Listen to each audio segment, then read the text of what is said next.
actually, we have been preparing this for quite a while because this is very important to our project. Um, Everyone knows that the current market is not doing well. Um, it's out of the control of anybody in the world. But um, as Computecoin, we are trying to do the best to follow the schedule and to deliver the products as we planned. So far, everything is going perfect. And also, and today, we are trying to make a very important announcement about our new brand because we have been thinking about this for quite a while, and we believe the rebranding will be very beneficial for the project over time. And these days, I'm traveling a lot to different places, talking to the investors and the partners and the potential big clients to our project, and we received lots of good comments and suggestions on the branding, and also about the products. And now I think we are kind of reshape our narrative and also the brand a little bit. But the core and the fundamentals of the project remains the same. So today, the agenda for today's presentation from me includes two parts. The first, I'm gonna introduce the new brand, a new name called Oort, O-O-R-T, which you can see here right up there. So this is a new logo, a new name. The new name, implies the new chapter of the project because now we finished a bunch of milestones in the past few months, and we're moving towards the next big milestones, next few big milestones in the coming seasons. The second part of this presentation will go to a new product that we recently launched. We are going to launch, which is a decentralized edge network, the DET network. And I will explain why we need this network and where this DET component is in our whole system architecture, why this is important, and then what will be the applications for this DET network, and what you can do as community members. Either you could be the client, the users of the DET network, or you could be the providers of our DET network. So, and then at the end of the presentation, we'll leave a couple of minutes for all of you guys to ask questions, and I'm more than happy to answer any questions you have. Okay, so Oort is our new name, and our website now is updating. So if now you go to our website, it will shows you the no page exists because we just removed the old website, and everything will be back online in a couple of hours, and you will see the new website and new names and logos and every stuff there. So I'm excited about the new chapter, and I hope you guys will be the same excited as I do. And we are trying to, with the new name, we're trying to do the data infrastructure for the Web3 data infrastructure for the next billions of Web3 users. So this is our goal. So why Oort? Where this name comes from, and what does it mean? So Oort is maybe some of you guys heard about the Oort cloud. So the Oort cloud is a space which is recognized at the boundary of our solar system. And the outer edge of the Oort cloud represents the gravitational boundaries of the solar system, like at anything up to 2 to 3 years, light years, and possibly even more. So it's a very large space, okay? It's hard for human beings to go out of the Oort cloud. So that's why it's because it's the boundary of the gravitational boundary of the solar system. So this is recognized as the boundary of our solar system, okay? And the Oort, not only the boundary represents not only the edge of our solar system, it's also theoretically prove that the Oort cloud is the boundary or the edge of the human civilizations, no matter how advanced we are. This is a very side story from the scientists, but I don't want to believe that. But anyway, it shows the Oort cloud will be the boundary of our solar system where we're living in, and also the boundary of the human beings, humanities. Okay, so then that's where we want to borrow this name to be the name of our project, because we envision a future, because Web3 is future, right? So we envision a future where Web3 is widely adopted and used by everyone, just like 20, 30 years ago, when people looking at the internet, you cannot imagine that nowadays nobody can live in the world, nobody can live without internet, right? So everyone is using internet. So this is the future. Maybe 20 years later, you will see that everybody is running is living in Web3. That's a sure thing. It's only a matter of time to me.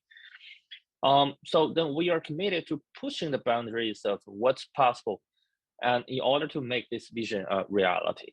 Because now, as long as we are dive into more details and deeper and deeper about this Web3 industry, we find out lots of challenging stuff. It's not easy. It's not just as easy as telling a story. People are easy to tell stories, right? So you can always pitch a very nice story to people, but whenever you want to do something, put your hands on this stuff, you'll see we already seen lots of challenges. So I will talk about this a little bit more, and that's why we are proposing this that network. Okay. And of course, by the way, we know that the metaverse is part of a Web3. So Web3 is a much more general concept, and with metaverse in it. So metaverse is only part of a Web3. Okay. So why we want to do our business? So here is the industry pain points I want to share with all of you guys. So after quite a few discussions with the industry experts in Web2 and Web3, we summarize the pain points on this slide. So for Web2 data infrastructure, like Ali Cloud, Google Cloud, AWS, for example, right? So we all know they're expensive, there's no privacy at all, and a single node failure always costs lots of money from the enterprise, right? But we have billions of Web2 users. Everybody here, even now Zoom, right? We are using Zoom. Zoom is running on central servers.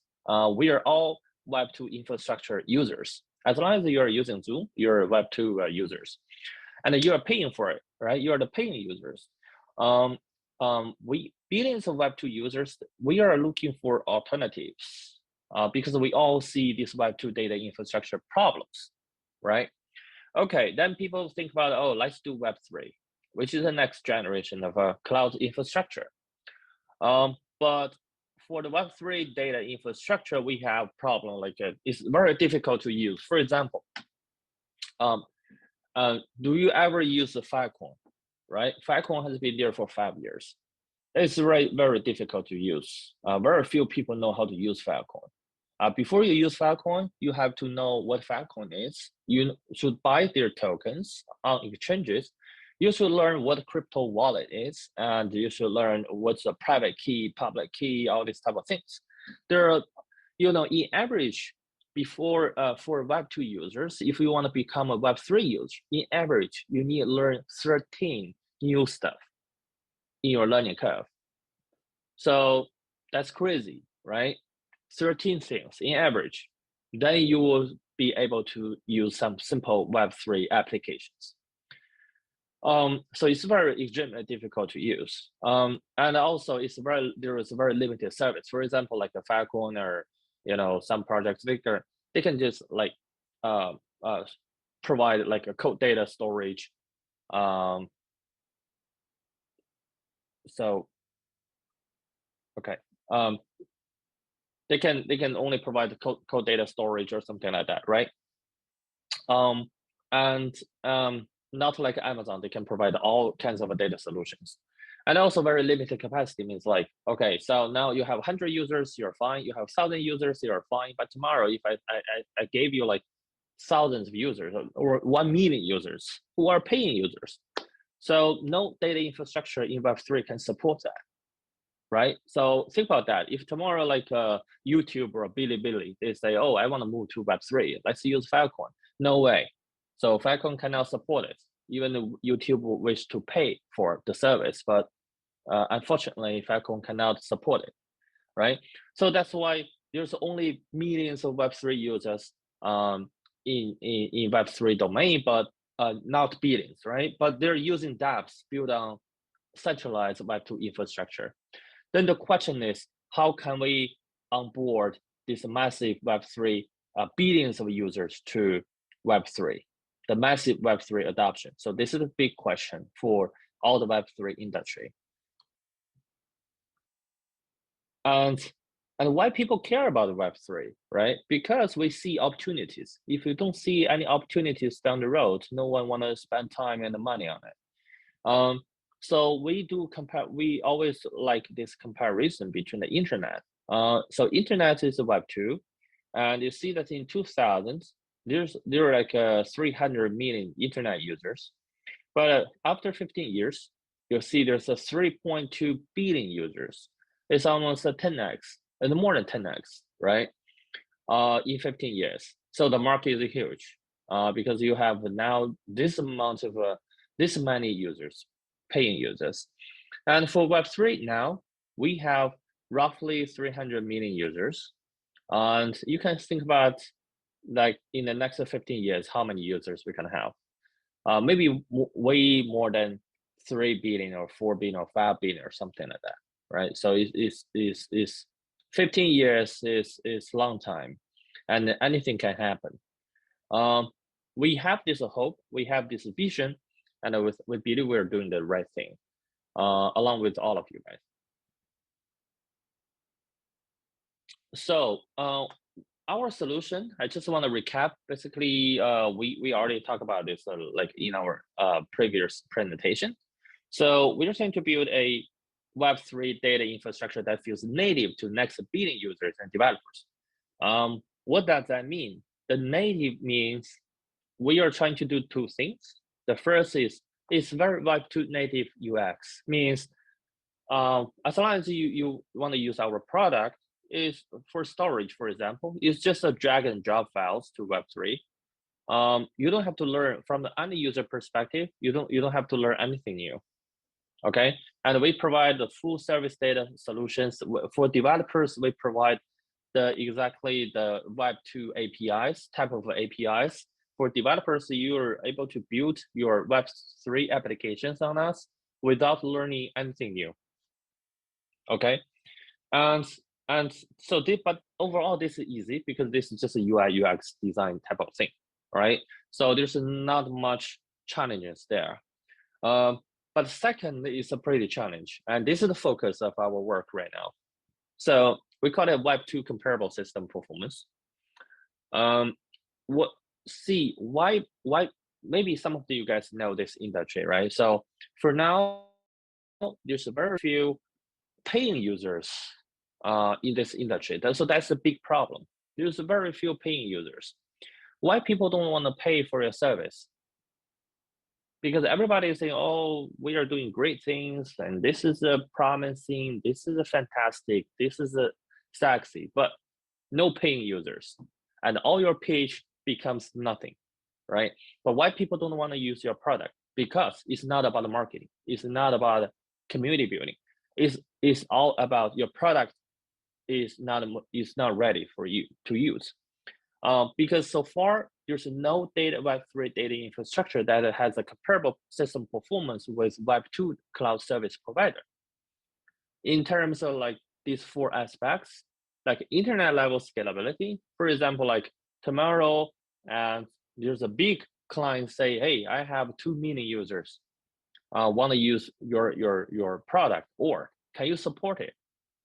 The answer is no, we cannot support it. Then the deal is gone, right? Then the guy gonna go to Amazon or go to Ali Cloud.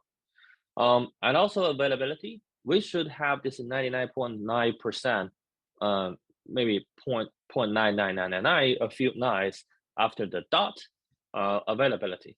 So this is what I mean, the Web2 comparable system. If you go to AliCloud, AWS, or Google Cloud, they have this availability. And the low latency, of course, for video streaming, for gaming, for all these type of use cases, we need very low latency. Can we do that, right? And also, we need like 99.99% durability, which is a very standard system performance for Web2 cloud service providers. Okay. Now this is our system architecture. How we can achieve this system performance, I would say. How can we achieve this? To be honest, so far no data infrastructure, no Web2 infrastructure can provide this type of a Web2 comparable system for performance, at least here. So, but how our solution Oort can do it? So this is the system architecture, and this layer in the middle is something new, which we just launched. And we already completed, we call it Decentralized Edge Network, which is the second part of this talk today. Let me slow down a little bit on this system architecture. So first of all, we are doing this DSS. So the Web3 storage layer. DSS means Decentralized Storage Service. Okay. In this layer, we are integrating the current Web3 storage hardware from different projects like IPFS, like Cross, like the Storage, like Rwave and Saya. So we are integrating them one by one. And now we are already finished integrating with IPFS, Cross, Storage, and Rwave. And Saya will be in the coming release for DSS. Okay. So this integration is now trivial, and we need to build our own layer 1 blockchain to connect all these different hardwires or miners from different projects. And I know that some of you guys are the miners of Oort or CCN, and in the meanwhile you're mining like a Cross, Storage or IPFS or something like that, right? So you're here on this layer, and then on top of that we build another layer, which we call it the edge network layer. You see this is a small box. These small devices are the new devices we were trying to deploy to globally, I would say. So this is the one I want to introduce in the coming slides. And they are all decentralized and they communicate with each other in a peer-to-peer manner. And on top of that, we provide the Web2 interface to all Web2 applications and the Web3 applications. So the Web2 applications include, for example, like data backup, the video streaming, and AI and more, right? And the Web3 applications like GameFi, like metaverse avatar creation, and NFT and DeFi and more, right? So, and overall, this is the system architecture. I don't want you guys got confused about the providers in this layer and this small box in the edge network. There are different kinds of we call them providers, but there are two types of providers. Okay, different types of providers. They're not contradicting each other. It's not like one guy is replaced by another guy. They belong to different layers from a technical perspective. So why we need this?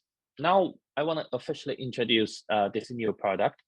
We call it Decentralized Edge Network, the DEN. You see this small box? So this is we call it Oort Edge node. There's a typo here. It's not node, it's node called Demos. So basically, see, the reason we want to have this box because we want to make the dApps running faster and more secure and easier to scale. Okay, So basically, we want to resolve these problems. We want to resolve this problem: the scalability, availability, durability, and the low latency. Because we want to solve these problems, we have to build this dot network right here. So if we remove this layer from the system architecture, so let's say Web2 apps and Web3 apps, they're directly running on the Web3 storage layer, which is this layer. You can only do very minimal things. For example, that means you have most of the things you cannot do. So that's the current problem. So that's why there's no paying customer to the current projects. Let's say like IPFS, for example, Filecoin or whatever, right? Very few paying customers because you don't support many lots of applications or services or needs from the customers.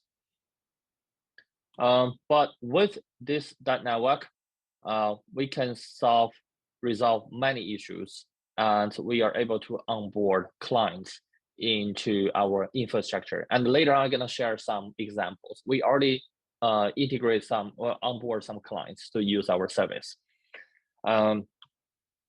Okay, now for the dot network, what's the key selling point of this small box or this dot network?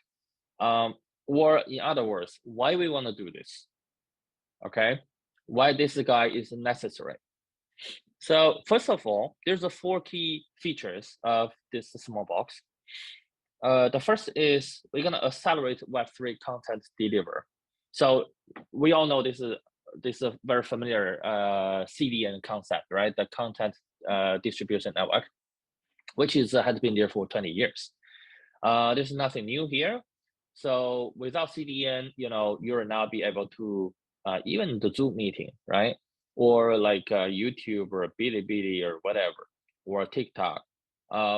They all need a CDN network for the content distribution to like millions, tens of millions end users.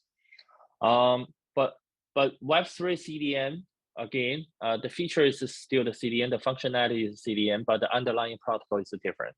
So because now it's a Web3, the underlying protocol is completely different with Web2. So this small box can enable the CDN solution for Web3 storage. So this is one of the first. This is the first feature, and the second, which is very important. So our technology in this box can speed up the Web3 file indexing. So making Web3 file search much faster and easier. Because this is the big problem in the current data infrastructure or Web3 storage solutions. If you want to search some file, it's extremely slow. Let's say you want to search some file in Filecoin network or Filecoin database. First of all, I really question it if you can do that or not, right? And let alone that you want to build some type of application like Google or Baidu in China, right? So if you Google something, like you will get thousands of tens of thousands of results, related results, like within less than 1 second, right? Or a few 100 milliseconds. But if you want to search something on Web3 storage across different platforms, means like you want to search some file, but this file may be stored on Filecoin or Storage or Crust or Arwave or Saya. You have no idea, right? So you want to search. But then the thing is like, so far there's no such solutions. You cannot do any searching service on the current Web3 storage platform. So that's a problem. I mean, if you are not able to do file search, what else can you do, right? So there's lots of applications cannot be deployed and run on Web3 storage solutions. So this is the key problem. And our solution is, we use like file tag indexing and tagging and also distributed hash table and quite a few things to make this happen, to speed up Web3 file indexing. And we do this file indexing in a decentralized way. It's very Web3 minor. So that's why we have to build this network, okay, for file indexing and searching and faster access. So this is a must for the Web3 storage. And the third feature why we need this edge network is we should do some data analytics or data processing at the edge. What does that mean? Because we know that for the decentralized storage solutions, for example, like a Filecoin or something like that, right? They don't have compute power. You can just, first of all, you can just upload your file code data to their like IPFS nodes, right? You cannot do any data analytics or any data processing. But most of the applications, they do need this data processing. For example, you're using Gmail, right?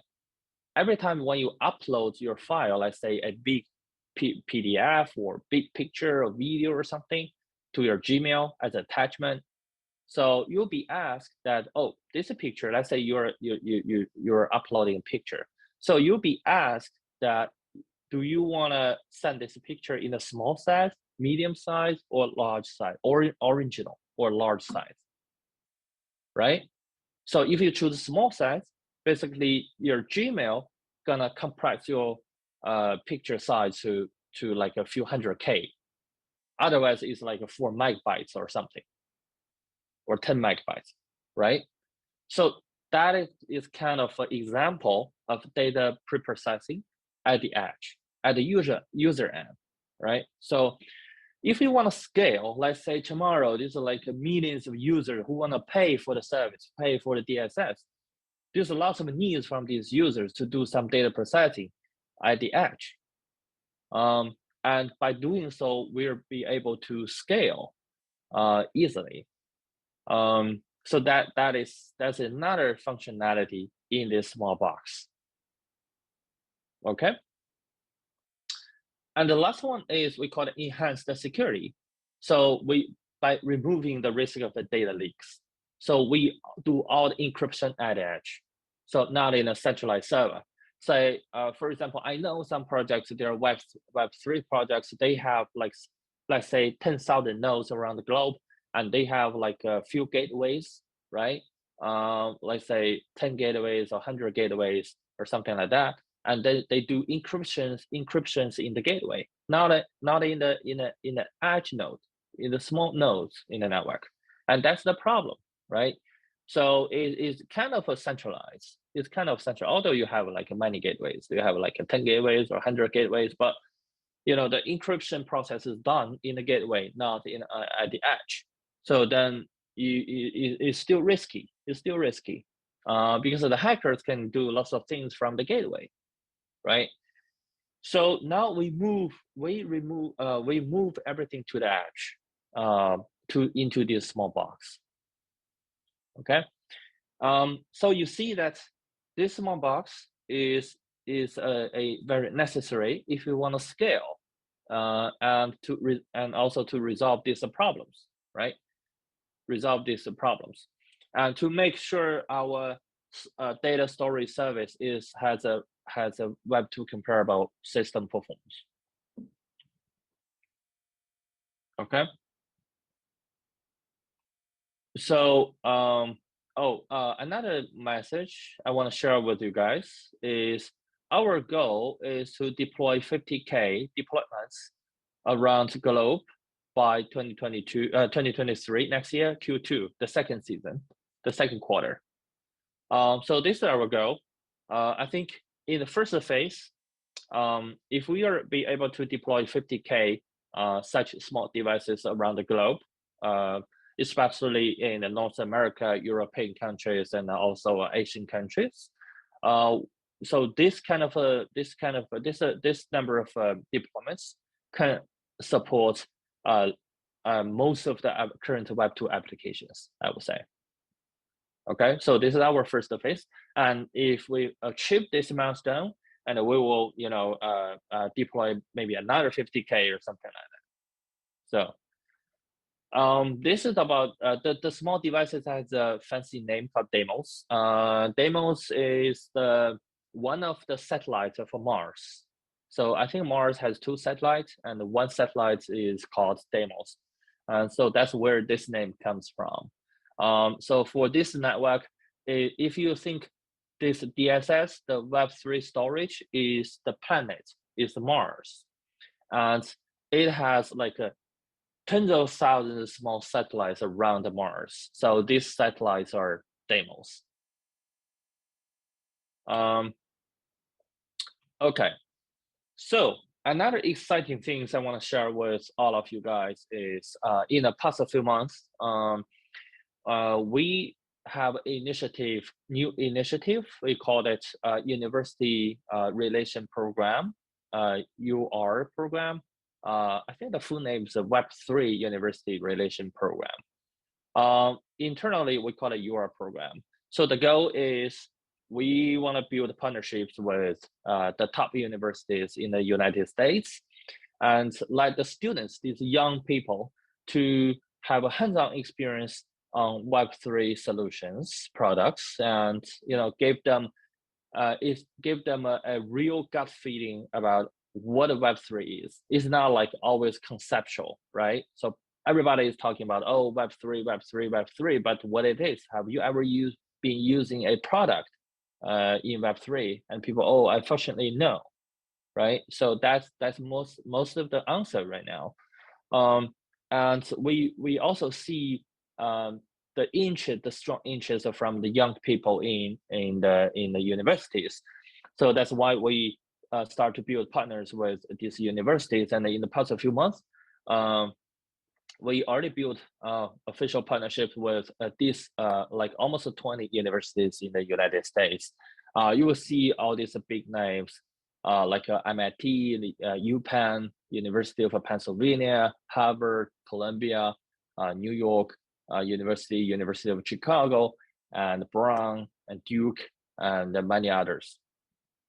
And 2 weeks ago, we successfully launched our the first workshop with University of Chicago, and it was a very successful one. And we have like media articles on that as well.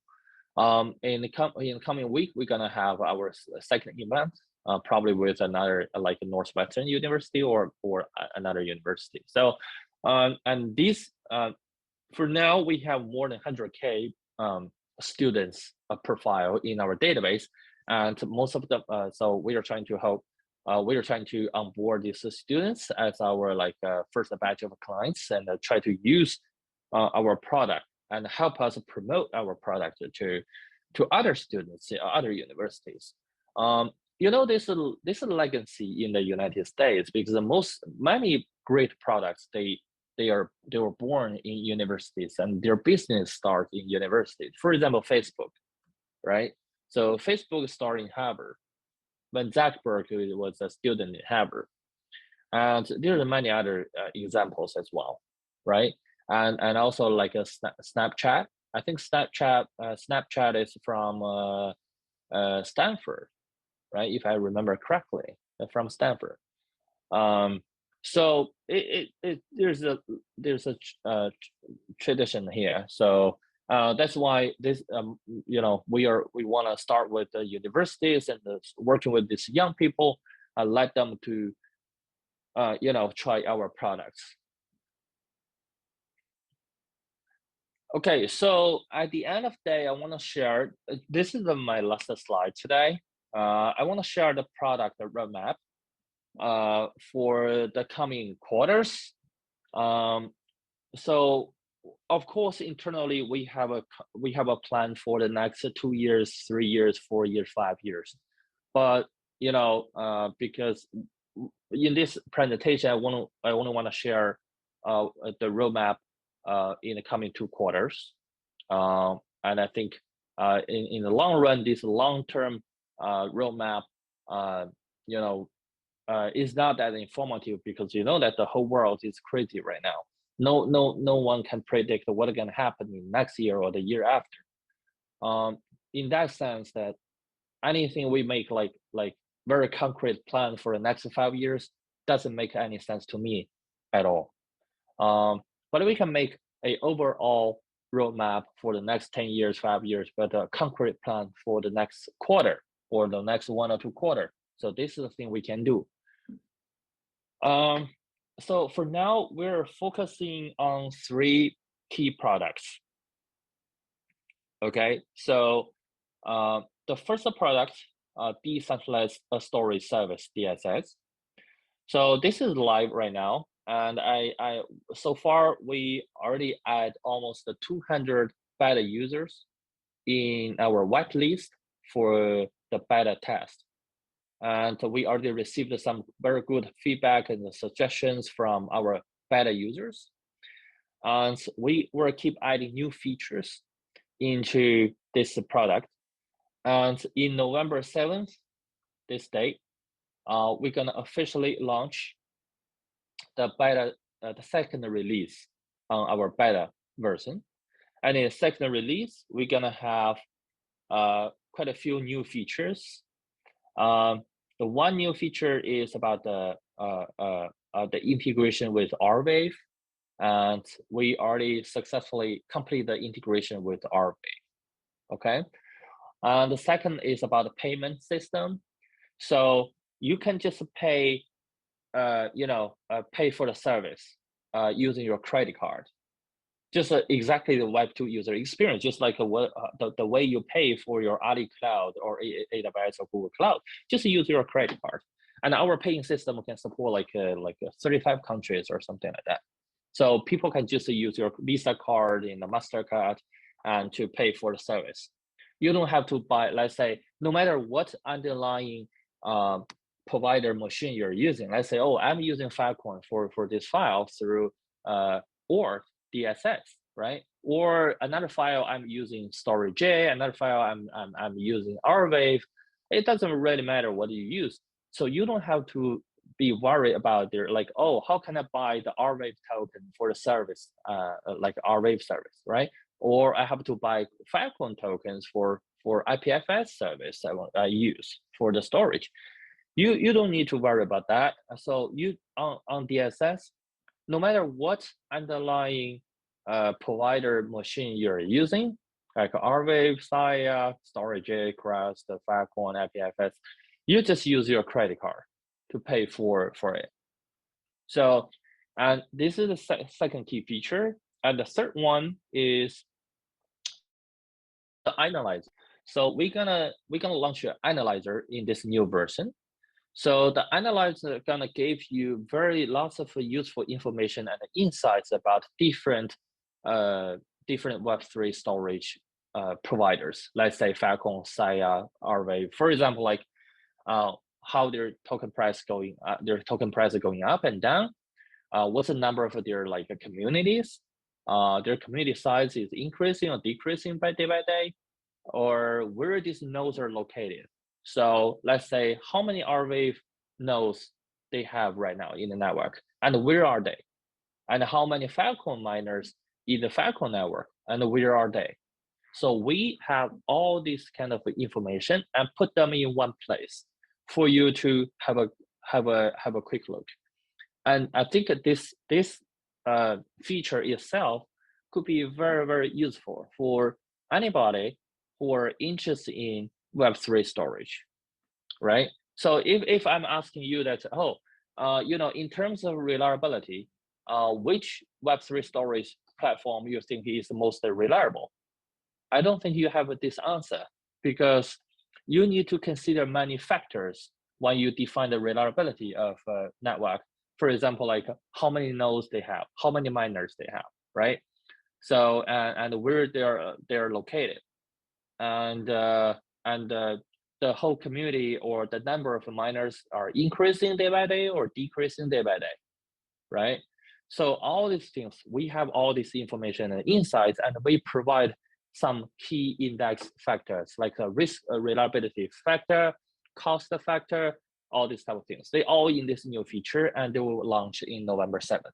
And you will see that, or even earlier before that. If you're already a beta user, I think you will be already, you will see this feature very soon, even earlier than November 7th. And if you're not a beta user, you're welcome to apply for being the beta user and provide some feedback to and your comments to us. So we are highly appreciate any comments or suggestions from the community.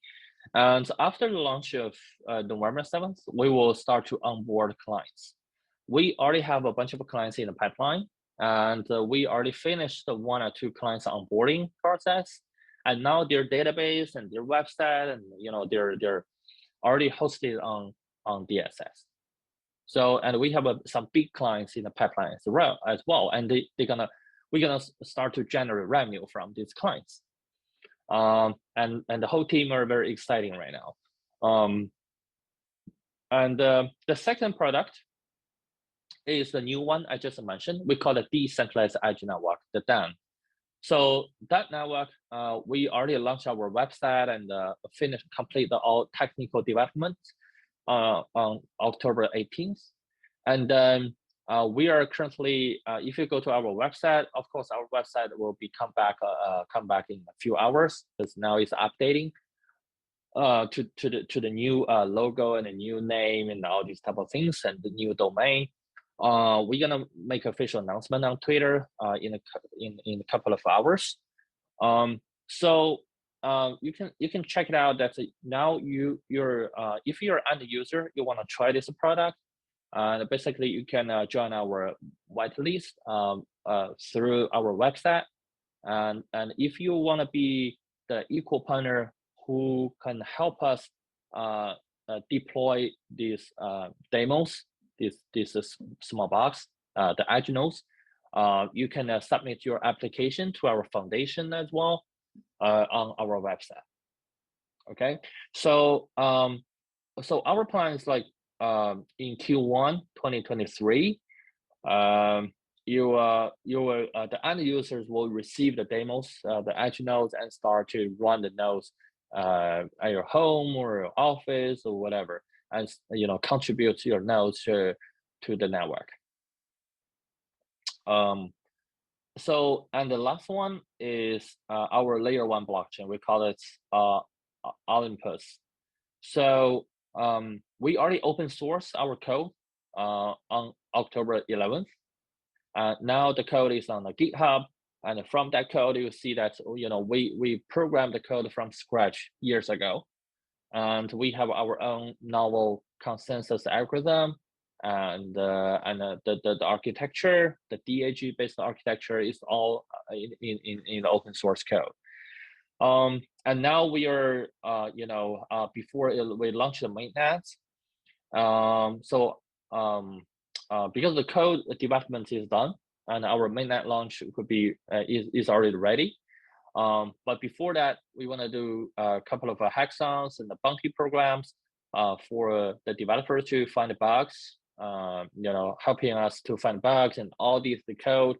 And any of you guys, if you're interested in that, you can join our hackathon with a storage. This is the co-host the hackathon with the storage, and we're gonna have other hackathons in the pipeline with other projects like a Filecoin and like maybe Aptos or something like that. So in the near future, and our bounty program, we have very specific tasks for the developers to do, and if you can complete this task, you will be rewarded with with our tokens or like a stable coin. I think it's a stable coin in the bounty program. And now we already attract a couple of like many team and the developers to join our bounty program and the hackathon. I think for the hackathon we already have like 88 or almost 90 participants, which is a very good number. It shows the strong interest from the developer community to our product. That's very exciting, very good. And the last one is about the mainnet launch. And people may ask, like, when you gonna officially launch your mainnet, and then the TGE, TGE gonna follow. the mainnet launch. I would say we all well prepared, and everything is ready for the mainnet launch and the TGE, and we finished all the conversations with like exchanges and partners. Everybody's ready. Everybody's ready, and but it's all about the market, because for now, there's just too many uncertainties, and the overall market, the global market, no matter stock market, crypto market, like option market, any market is doing terrible. Is doing terrible. If you look at the stock market on Monday, yesterday, it was a disaster, right? It's much more like a 1998 or 1997. This as worse as that time, basically. And in the Nasdaq and all these stock markets are doing really bad. So everybody's waiting for the timing. We are waiting for the timing as well. I would say everything is well prepared and everything is ready. So we just wait for the good timing. When people see the certainties down the road, and people feel comfortable and start to become have the trust on the market, and that is the right timing for us to go to the mainnet launch and the TGE. Okay, but I think it could be early next year. This is a consensus from all the investors and financial experts in Wall Street. And I talked to many people, and people believe that the end of this year or early next year, we could see some turn back on the market. But it's hard to predict. That's all about the finance and the market. But this doesn't bother us too much, because we are just keep doing the right thing as planned. You see these products, right? I think for now, what we should do is we just stay focused. The whole team should stay focused on the product and make the product perfect and compatible and leading this industry, and then start to onboard clients, especially the paying clients. With our goal is we want to onboard billions of paying users to our products, right? So that is the key. So as long as we are able to achieve that goal, everything just follows. So the market, or no matter bear or bull, will not affect us too much.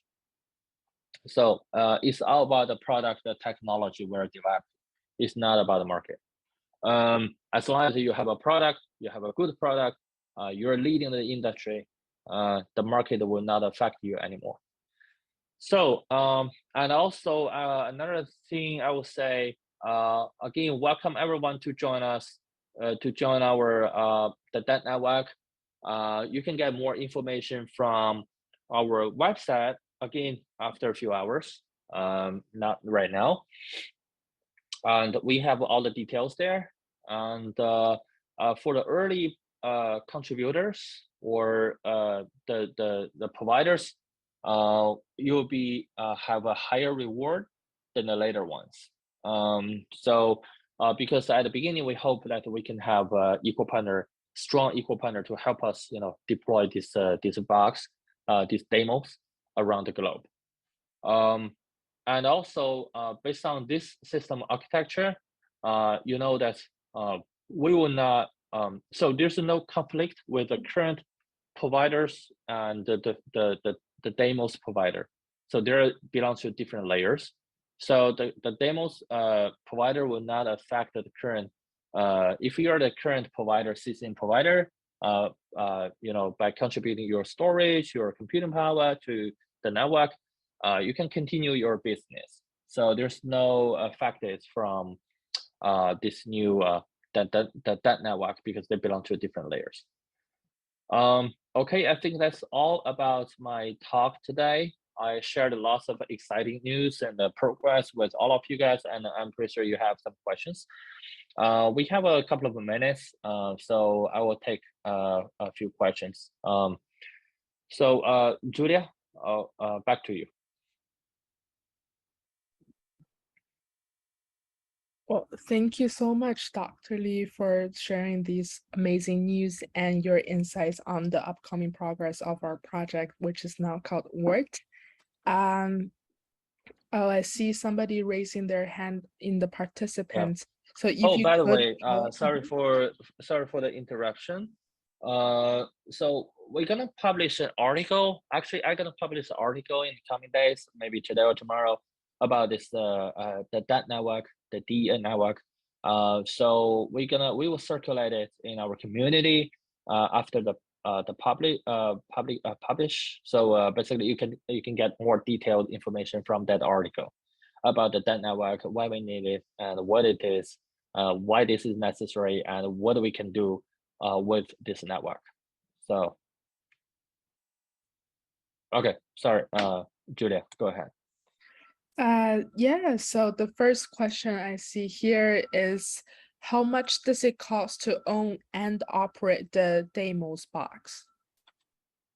Okay, so basically the price, the cost is the price is determined by our equal partner. So we are not the guy who built this box. We already opened the spec, the hardware spec, and to the whole community, and anybody could be the equal partner to help us build this to deploy this box.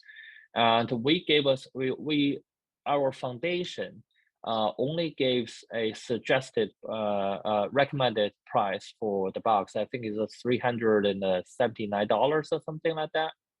And for that is the cost for the hardware and the software license for the box.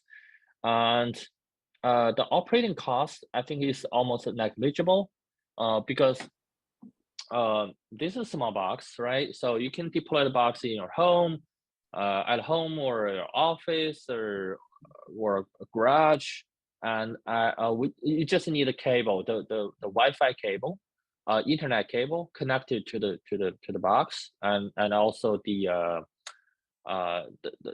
power, of course, the power cable connected to the box. So, but there's no, the small box doesn't cost your electricity that much. It's almost negligible. And for the Wi-Fi internet, you already pay the internet, the Wi-Fi service at home, for example, right? So you don't have to pay extra bandwidth by connecting these devices to your home. So there's I would say there's almost no operating cost. The only cost is this one-time hardware and the software licensing fee cost, which is like less than $379.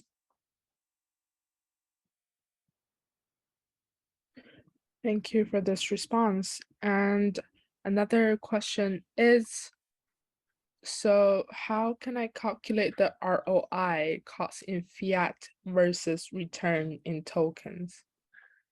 Yeah, so you will be rewarded in crypto.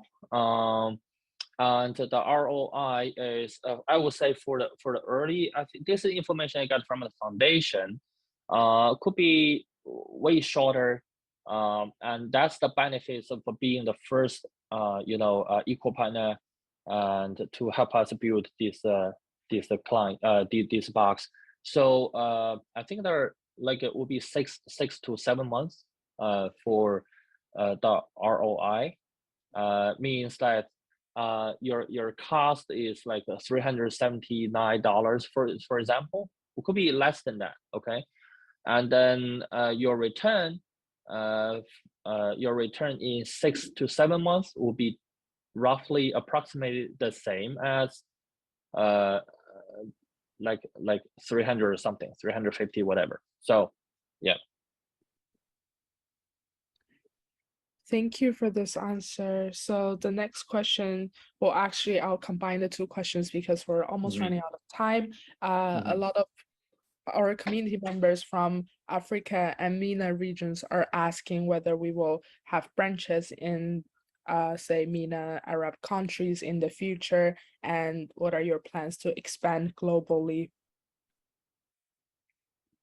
Yeah, so that's a very good question. So I can disclose this information a little bit. So early next year, we're trying to plan. We're planning to open an office in MENA area, maybe in Dubai or some other cities. And because we believe that MENA is very important area we want to cover, no matter like is customers or business or whatever, right? Providers. So and we already have our some of the team members now they are working in Dubai for Oort. Um, yeah. So and also we have a potential clients and partners there in MENA area as well.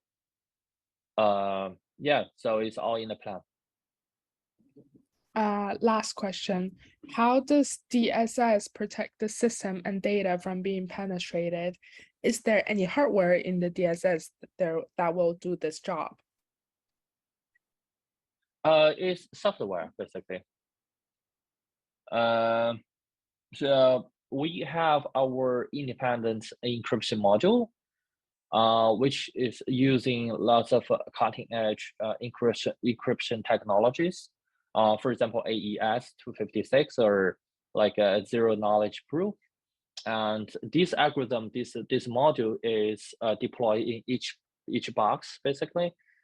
Um, and maybe not box, but in your from the user app basically.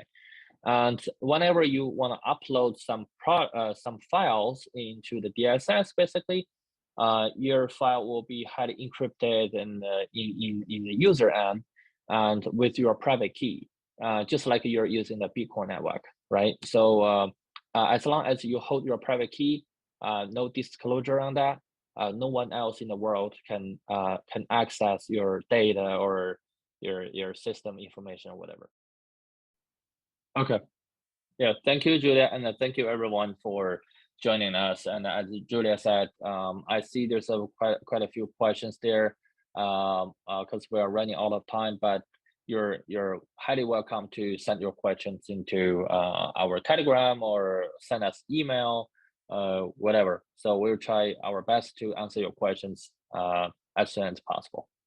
Thank you, everyone.